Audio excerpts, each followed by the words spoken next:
76तम NCC दिवस पालित गजपति जिला पारलाखेमुंडी स्थित महाराजा बालक विद्यालय रे 76तम एनसीसी दिवस पालित होईछि। एही अवसर रे गोसाणी ब्लॉक गोष्ठी शिक्षा अधिकारी पी किशोर कुमार जोगदी पताका उत्तोलन करथिले। अन्यतम अतिथि भावे विद्यालयर प्रधान शिक्षयित्री मोनालिसा दास जोगदी एनसीसी दिवसर उद्देश्य आभिमुख्य पर मत प्रकाश करथिले। एही कार्यक्रम रे परेड अभिवादन ग्रहण करथिले। एही उपलक्षे विभिन्न प्रतियोगिता अनुष्ठित होइतिला। कृतित्व हासिल करथिबा छात्र छात्री मानकु मानपत्र प्रदान करा जायतिला। एही कार्यक्रम रे अन्य मानक मध्यरे एनो श्री जगन्नाथ पटनायक नेवल दायित्व निर्वाह करथिबा सोमनाथ दास उपस्थित रही एही दिवस उपलक्षे निजर मत प्रकाश करथिले। एही कार्यक्रम रे विद्यालय रे शिक्षक शिक्षयित्री उपस्थित रही कार्यक्रम को सफल करथिले।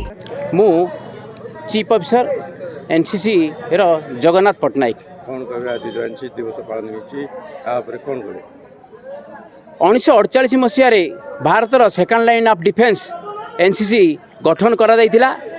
विद्यालय और महाविद्यालय स्तर में आपको सामिल करा जाई देशर भविष्यत नागरिक एवं उत्तम चरित्र गठन करने यार प्रमुख उद्देश्य दे गठन कराइथिला। आज आम विद्यालय रे उभय नेवल और आर्मी विंग या अति आनंदर सहित उल्लासर सहित पालन करचंती। मुख्य यार उद्देश्य होची एकता और अनुशासन एवं एकता अनुशासन को व्रत करी सेमाने जीवन रे देश मातृकार सेवा करने से बद्धपरिकर अटंती।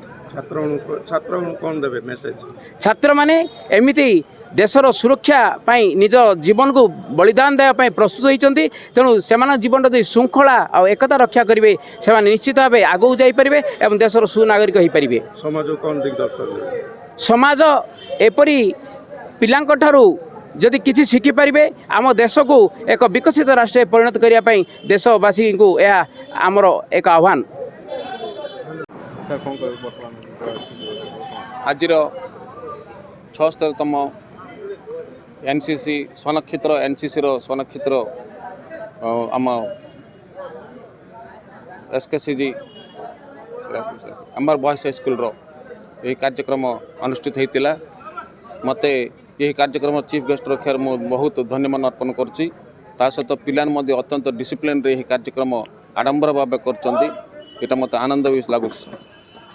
मेसेज प्रत्येक तांकर बापा माँ को धन्यवाद जनइबे कारण आजिकल पाठ पाठ बोली पिला एनसीसी मॉडल रो पिला जॉइन करूना किंतु अधिक मात्रा जॉइन होती से बापा माँ को धन्यवाद अर्पण करुच्ची।